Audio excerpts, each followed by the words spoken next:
Hello friends, स्वागत है आप सभी का आपके अपने YouTube channel SB study circle पे। बहुत बहुत स्वागत है।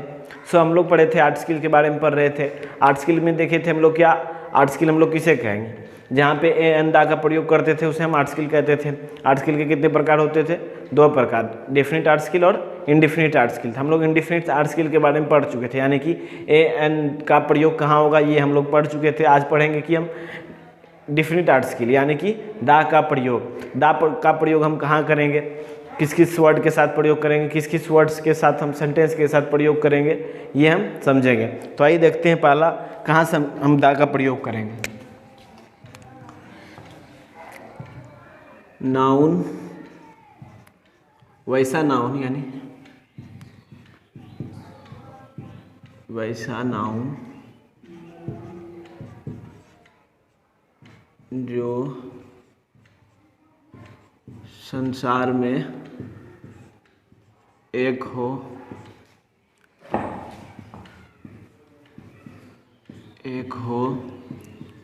अथवा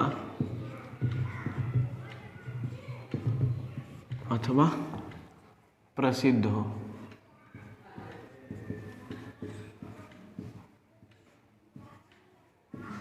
ठीक है, तो वैसा नाउन पहला प्रयोग हम लोग देखेंगे। वैसा नाउन जो संसार में एक हो अथवा वैसा वर्ड यानी वैसा नाउन, वैसा शब्द, नाउन में नाम ही के साथ हम लोग आर्ट स्किल प्रयोग करेंगे। तो वैसा नाउन जो संसार में एक हो अथवा एक हो और प्रसिद्ध हो। ठीक है, जो एक रहेगा संसार में एक हो। संसार में एक क्या क्या चीज़ है, जैसे पृथ्वी हुआ, सूरज हुआ, ताजमहल हुआ, वो सब एक है संसार में। तो वैसा वर्ड यानी वैसा नाम, वैसा सेंटेंस कुछ भी हो जिसमें वैसा नाउन जिसमें पता चले कि वह एक है और प्रसिद्ध हो संसार में, तो हम उसमें दा का प्रयोग करेंगे। जैसे एग्जाम्पल देखिए इसका, डैश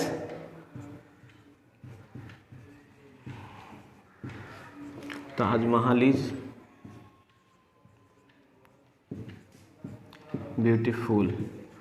तो देश ताजमहल, ताजमहल संसार में कितना है? एक है और ये प्रसिद्ध भी है ताजमहल, वहाँ बहुत लोग घूमने जाते हैं, प्रसिद्ध है, देश विदेश में इसका नाम चलता है। यानी संसार में जो प्रसिद्ध हो और एक हो, ताजमहल एक है, इसके साथ हम दा लिखेंगे।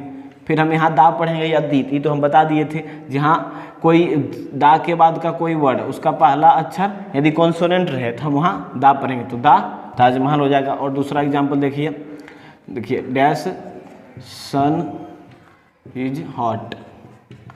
जैसे डैश है तो सन कितने संसार में सन 4 गो 5 गो तो नहीं, एक ही है, तो उसके साथ भी हम दा का प्रयोग करेंगे।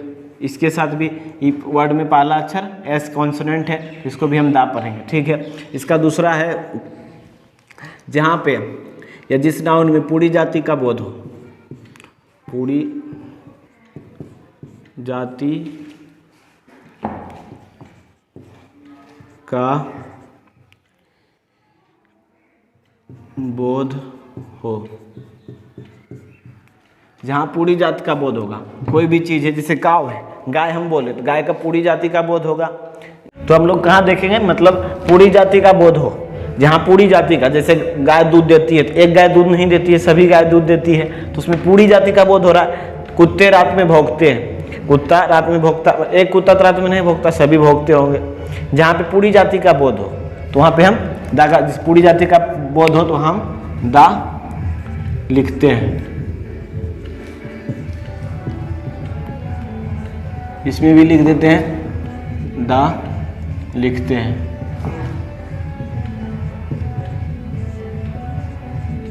ठीक है, ये पूरी जाति का जहाँ बोध होगा, जैसे दा एग्जाम्पल इसका समझिए, द काव गिव, द काव्स नहीं, काव गिव्स मिल्क। दूसरा है dog barks at night. Dog जहाँ पे पूरी जाति का बोध हो, पहले हम लोग देखेंगे काव गिव मिल्क, तो एक गाय तो दूध नहीं देती है, सभी गायें दूध देती है। ठीक है, तो हम लोग जहाँ पे देखेंगे कि पूरी जाति का बोध हो रहा है, ठीक है, यहाँ एस होगा, गाव गिव्स मिल्क, जब इज एम आर का पढ़े हुए हैं तो एस लगता है। तो जहाँ देखेंगे कि पूरी जाति द गाव गिव्स मिल्क, यहाँ गाय एक गाय तो दूध नहीं देती है, जब भी पूरी गाय सभी गाय दूध देती है तो वहाँ दा का प्रयोग करेंगे। ठीक है। डॉग्स बार्क एट नाइट, एक कुत्ता तो रात में नहीं भौंकता होगा और सभी भी भौंकता होगा, तो वहाँ पे हम दा का प्रयोग करेंगे। ठीक है। आइए तीसरा देखते हैं।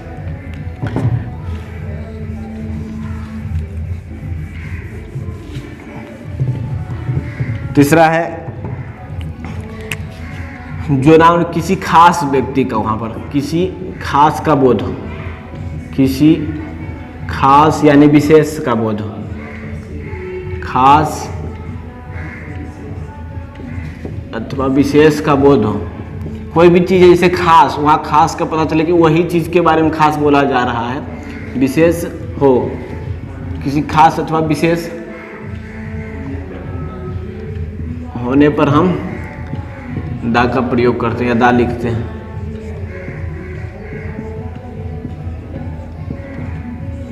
ठीक है। यानी जहाँ पता चले कोई खास चीज़ के बारे में बता रहा है, जैसे द गर्ल इज ब्यूटीफुल, तो कोई खास लड़की ब्यूटीफुल होगा, जरूरी है कि सब लड़की ब्यूटीफुल हो, तो वही जहाँ पता चले कोई खास है। ठीक है।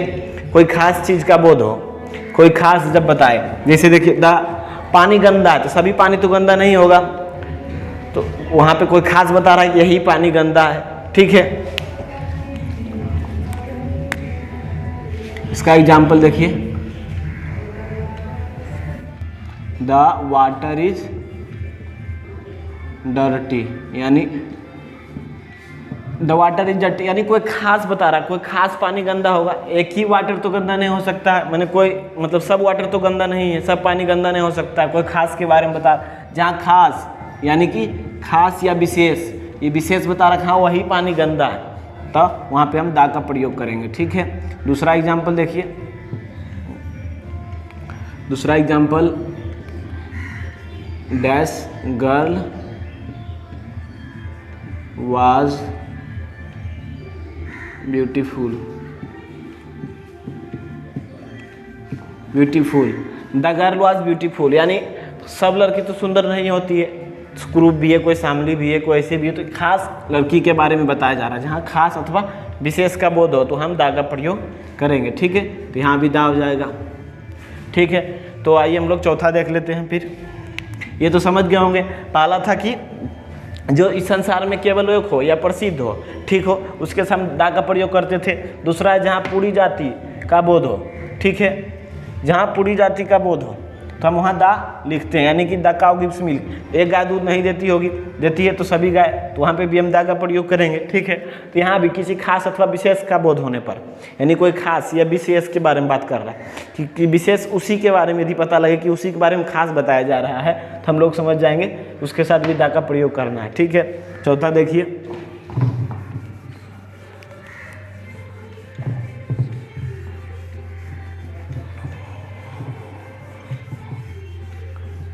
रोक। तो आइए चौथा देखते हैं। चौथा superlative degree,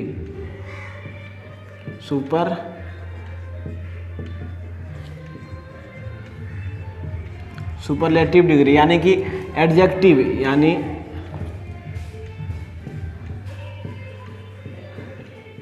adjective plus EST या अथवा यानी मोस्ट प्लस एडजेक्टिव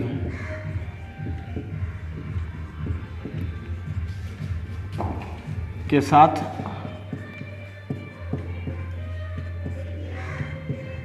दाग का प्रयोग करते हैं।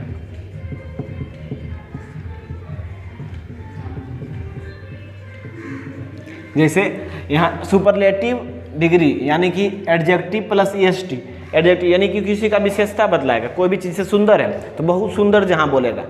जैसे महान है तो महान होना उसका क्या है, विशेषता है, तो जहाँ महान उसके साथ, जैसे ग्रेट है तो उसके साथ EST लगा तो ग्रेटेस्ट। बहुत ब्यूटीफुल, तो जैसे कहीं भी है एडजेक्टिव गुण है उसके साथ EST बता रहेगा, और वैसे ही मोस्ट रहेगा उसके साथ विशेष अथी बतलाएगा। जैसे ब्यूटीफुल है लेकिन मोस्ट ब्यूटीफुल यानी कि बहुत ज़्यादा सुंदर, उसके साथ विशेषता उसका बतला रहा है, सुंदर है लेकिन बहुत सुंदर, उसका विशेषता बतला रहा है। तो जहाँ मोस्ट एडजेक्टिव यानी किसी का गुण रहे और एडजेक्टिव प्लस EST रहे तो हम वहाँ भी दा का प्रयोग करते हैं। ठीक है, तो ये एग्जाम्पल देखते हैं इसका।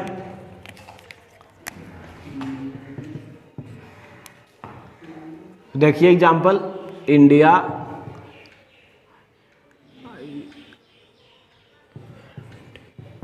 India is dash greatest country. दूसरा है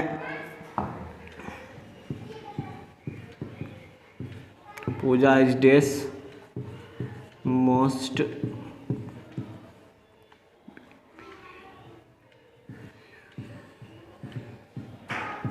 ब्यूटीफुल गर्ल। देखिए जैसे हमको कहाँ लगाना है दा का प्रयोग, जहाँ सुपरलेटिव डिग्री यानी एडजेक्टिव प्लस EST रहे, एडजेक्टिव प्लस EST यानी कि गुण बताए उसके साथ EST का प्रयोग किया रहे।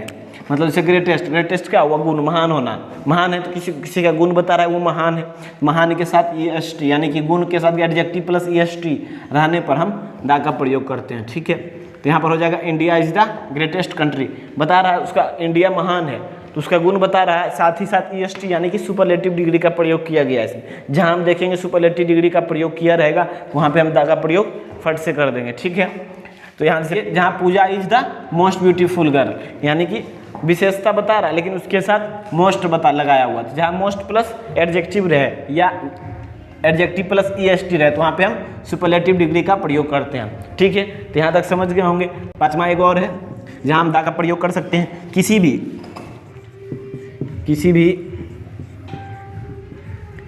भी धार्मिक ग्रंथ, जहाँ धार्मिक ग्रंथ रहे, धार्मिक समुदाय रहे यानी टेम्पल वगैरह रहेगा, धार्मिक समुदाय, वाद्य यंत्र यानी कोई यंत्र आने पर, जैसे हो गया ढोलक बाजा, कोई भी रहे वाद्य यंत्र, या कोई आविष्कार का नाम रहे,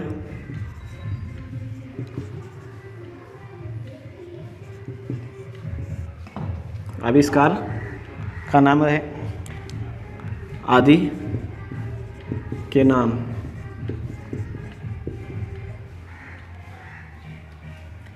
नाम, अथवा मापतौल के हिसाब पर, अथवा मापतौल,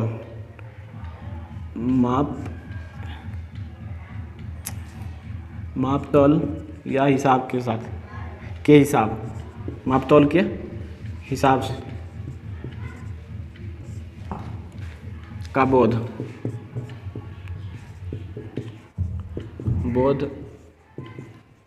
होने पर हम दा का प्रयोग करते हैं।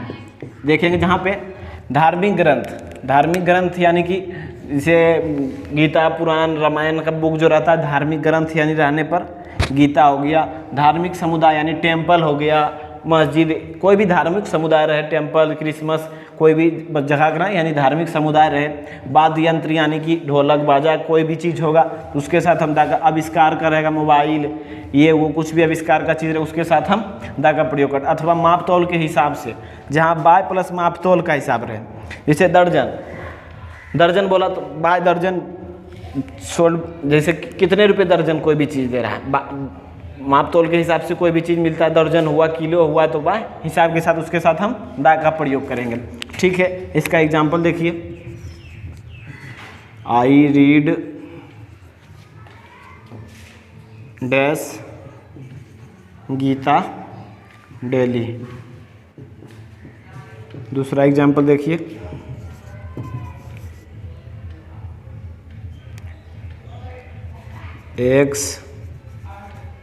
eggs are sold by dash दर्जन।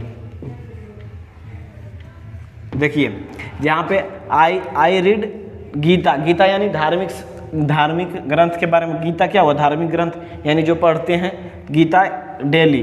तो वहाँ धार्मिक ग्रंथ जहाँ भी देखेंगे हम, जहाँ मोबाइल देखें, कोई आविष्कार का नाम रहे, कोई धार्मिक समुदाय यानी टेम्पल का नाम रहता है, तो वहाँ पे हम द का प्रयोग करते हैं। ठीक है, तो वहीं पर है eggs are sold by dash दर्जन, यानी माप तोल या बाय के हिसाब, माप तोल के हिसाब से खरीद रहे हैं अंडा, तो दर्जन के हिसाब से, यानी दर्जन किलो के हिसाब से, जहाँ माप तोल के हिसाब से पता चले, दर्जन के हिसाब से, किलो के हिसाब से जहाँ पता चलेगा वहाँ पे भी हम द का प्रयोग करेंगे। ठीक है, तो उम्मीद है आप लोग समझ गए होंगे। सो आज तक के लिए इतना ही रहने देते हैं। जो लोग मेरे चैनल पे नया है, यदि वीडियो पसंद आया है तो लाइक करें और सब्सक्राइब करना ना भूलें और शेयर ज़रूर से ज़रूर।